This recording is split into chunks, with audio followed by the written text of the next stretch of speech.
안녕하세요. 드래곤 토질기술사입니다. 어제 이후로 오늘 우리가 시험에 대한 부분을, 기술사 시험에 대한 부분을 심층 분석하는 시간을 좀 가져볼까 합니다. 어제 말씀드린 것과 같이 1교시에 나왔던 문제들이 2교시에 나오고 3교시, 4교시에 나올 수 있다. 이 내용을 한번 볼게요. 자, 요거는 이제 토질 및 기초기술사 127회 시험이 되겠습니다. 두 번째 2, 3교시에 대한 부분하고 4교시에 대한 부분을 한번 볼게요. 자, 그렇다면 첫 번째로 토목섬유에 대한 부분이 나왔습니다. 토목섬유. 그러면 옹벽에 대한 부분이 혹시 나오지 않을까요? 보강도 옹벽에 대한 부분. 그렇다면 지금 3교시에 몇 교시에 지금 옹벽에 대한 내용이 나왔을까요? 2교시 6번. 2교시 6번 문제에 보강토 옹벽, 콘크리트 옹벽과 보강토 옹벽에 대한 토합에 대해서 설명이 나왔습니다. 그리고 용어정의 2번 보면은 베토말뚝, 회토, 비베토, 3번에 강말뚝 이런 것들이 나왔어요. 그러면 말뚝에 대한 것이 이제 2, 3, 4교시에 나올 건데 2교시에 보니까 어떻습니까? 말뚝에 대한 부분이 나왔죠. 무리말뚝의 허용 인발 저항력 산정 방법에 대한 부분하고 그리고 또 3교시에는 어떤 것들이 나왔나요? 3교시에는 말뚝에 대한 거는 말뚝 기초 5번에 대한 액상화에 대한 부분이 나왔네요. 액상화. 그래서 액상화가 용어정의에도 나와 있습니다. 사실은 나와 있었고 이번에는 굉장히 지진이나 어떤 그 액상화에 대한 내용을 좀 많이 다뤘어요. 그리고 비배수 전단 강도, 점토의 집안에 대한 비배수 전단 강도에 대한 부분들을 많이 다뤘다. 그리고 대체로 연약 집안을 다루신 교수님이나 그분들이 이 시험을 출제를 하셨다 이런 결론이 사실 나옵니다. 그래서 어떤 소송지수의 점토, 압축성하고 테일보이드는 이제 터널에 대한 부분이겠죠. 터널. 대체적으로 터널 쪽에 또 관심이 없으신 분들은 또 많이 안 나옵니다. 터널이. 근데 터널에 대한 부분은 아마 2교시 정도에 나왔던 것 같아요. 터널에 대한 부분이. 2교시가 아니고 3교시에 있네요. 3교시 4번을 보니까 3교시 4번 여기 3교시가 어디 있습니까? 여기 3교시 여기 있네요. 3교시에 요 4번을 이렇게 보니까 터널 안정 해석 시 불착 과정을 모사하기 위한 3차원 해석하고 2차원 해석이 있더라. 그래서 응력 분배법하고 강성 변화법이 어떤 거냐. 어찌됐든 1교시에 대한 내용들이 대부분 2교시, 3교시, 4교시 이렇게 나와져 있습니다.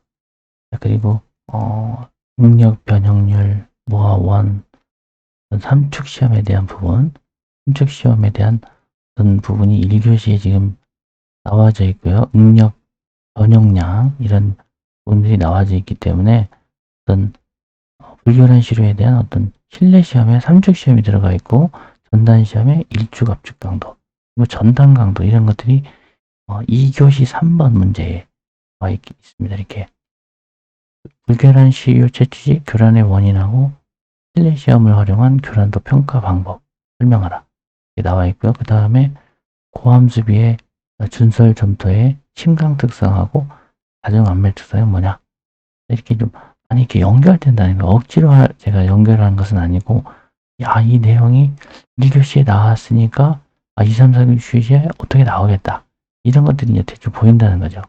그리고 2교시 5번에 이제 흑마기 벽제의 근육 깊이 결정 시 검토사 이런 것들은 이제 흑마기에 대한 부분은 1교시에 어떤 것이 있었습니까?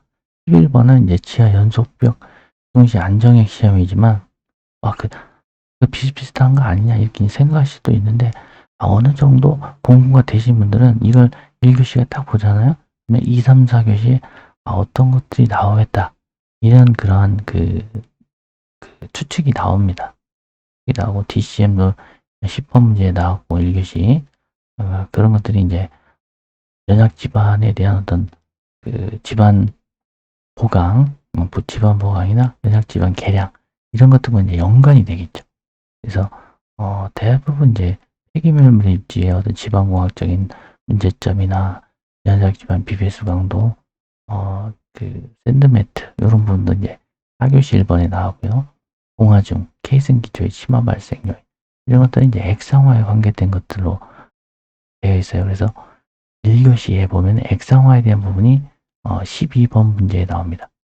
1교시 12번 공간이 시험액은 액상화 간편 예측법이다. 그래서 이런 식으로 해서 그 패턴을 잡아주시면 아무래도 그냥 공부를 하셨던 부분과 또 시험장에서 좀 더 빨리 1교시 때는 내가 그걸 못 썼는데 2, 3, 4교시에는 좀 그걸 보완해서 더 써야 되겠다 이 생각이 들고요. 또 같은 시간에라도 거의 같은 문제에 비슷한 문제가 또 나올 수도 있습니다.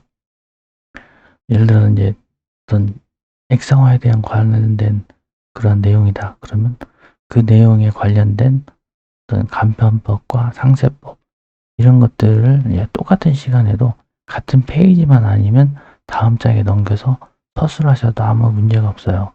그래서 그런 것들도 계속 심화학습 하시면서 다뤄주시면 좋겠다라는 생각이 좀 드네요. 그래서 오늘은 127의 토질맥주 기술사 1교시부터 4교시에 대한 부분을 이렇게 한번 봤어요. 그래서 어떤 내용이신지 아시겠죠? 그래서 1교시에 대한 부분은 분명히 2, 3, 4교시에 대한 어떤 반영을 하기 위한 그 교수님이나 어떤 그런 그 기술사님께서 주로 다루고 계신 게 이제 연약 집안 쪽에 해당이 된다. 이런 예측이 됩니다. 그리고 이제 실험 쪽을 좀 많이 또 아시는 분이시고, 그래서 그런 쪽에 이번에는 출제를 하셨다. 이런 감이 오는 거죠. 이랬더니요, 공부 열공하시고요. 좋은 결과 있기를 바라겠습니다. 감사합니다.